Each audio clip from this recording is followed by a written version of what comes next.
kalian pernah membayangkan menanam sayuran segar tanpa tanah di halaman rumah atau bahkan di atap gedung? Inilah kejadian keajaiban hidroponik atau dengan sebutan metode bertani modern yang hemat lahan, hemat air, dan ramah lingkungan. Tanaman hidroponik adalah tanaman yang ditanam tanpa menggunakan tanah, melainkan dengan media air yang mengandung larutan nutrisi yaitu pupuk cair, yang dibutuhkan tanaman untuk tumbuh. Dalam sistem hidroponik, akar tanaman langsung menyerap nutrisi dari air yang sudah diberi pupuk khusus. Jadi, tanaman tetap mendapatkan semua unsur hara yang dibutuhkan untuk tumbuh, walaupun tanpa tanah. Tanaman hidroponik mempunyai banyak jenis metode tanamannya. Weed system, sumbu, adalah sistem paling sederhana. Nutrisi naik ke akar melalui sumbu. NFT, Nutrient Film Technique, yaitu air yang mengalir tipis dan terus-menerus di sekitar akar. Dan yang terakhir ada metode DWC, Deep Water Culture. Akar tanaman yang menggantung dalam air yang mengandung nutrisi. Air ini diberi oksigen tambahan menggunakan aerator atau pompa udara agar akar tidak kekurangan oksigen. Hidroponik memiliki banyak keunggulan. Yang pertama, lebih hemat lahan, cukup dengan halaman kecil atau atap rumah. Kita sudah bisa menanam sayur. Tidak menggunakan tanah, jadi lingkungan tanam lebih bersih dan risiko serangan hama tanah lebih rendah. Jadi kesimpulannya, tanaman ini bisa dapat tumbuh di musim apa saja. Karena menanam hidroponik ini tidak bergantung pada musim dan kondisi tanah. Jadi selama ada cahaya dan nutrisi, tanaman dapat bisa tumbuh. Untuk mengetahui lebih lanjut dan secara lengkap tentang cara kerja hidroponik, keunggulannya, serta bagaimana sih proses perawatannya, salah satu perwakilan dari kelompok kami sudah bersama narasumber yang berpengalaman di bidang hidroponik. Assalamualaikum warahmatullahi wabarakatuh. Selamat siang semuanya. Sebelumnya, perkenalkan nama saya Dimas Retinanda Surbakti, perwakilan dari kelompok 6. Dan di sebelah saya ada saya Mas Irham Saputra. Dan yang kita ketahui di sini Mas Irham Saputra ini memiliki sebuah tanaman hidroponik ya. Iya. Kalau boleh tahu apa sih kendalanya yang sering Mas alamin gitu dalam menanam tanaman hidroponik ini sendiri?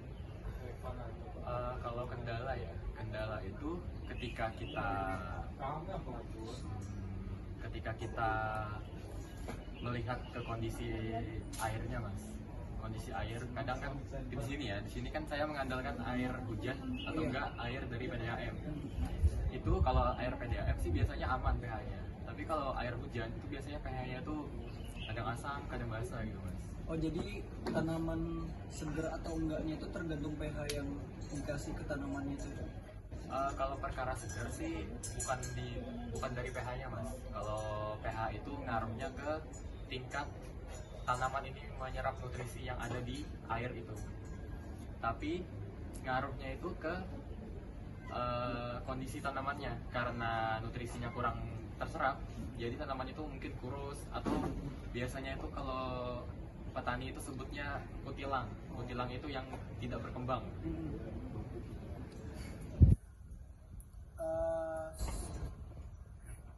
Kan sudah nih bahas tentang tanaman, pH dan lain-lain gitu kan. Gimana sih ketertarikan awalnya? Kenapa milih tanaman hidroponik?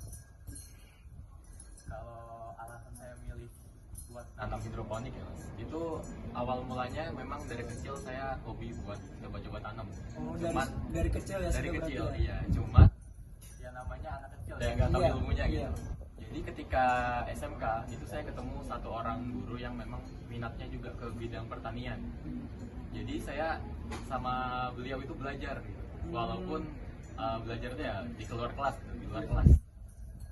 Belajar sama beliau, diajarin gimana caranya tanam hidroponik, cara hidroponik, gimana caranya tanam jamur juga, caranya beternak lebah lulut sama beliau. Jadi dari situ saya coba mulai buat dari hidroponik dulu gitu, dari yang agak-agak gampang gitu. Iya. Berarti selain hidroponik ada lagi nih tanaman-tanaman lainnya? Ada, Mas. Kalau selain hidroponik di rumah ini juga saya tanam jamur, jamur tiram.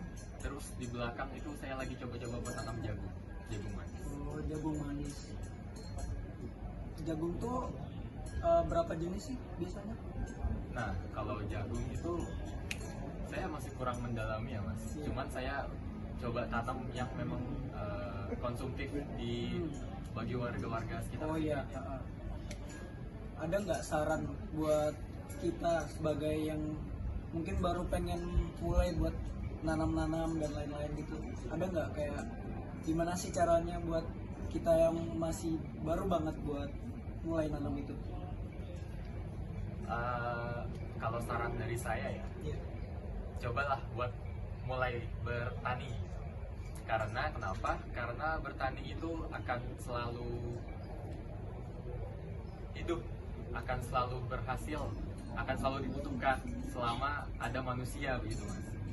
Dan seperti yang kita lihat akhir-akhir ini ya, harga-harga pangan itu semakin naik mas. Semakin naik. Jadi memang penting banget buat kita itu ngelola ketahanan pangan sendiri di rumah kita. Gitu. Sekian ya mas, terima kasih banyak ya. Terima kasih.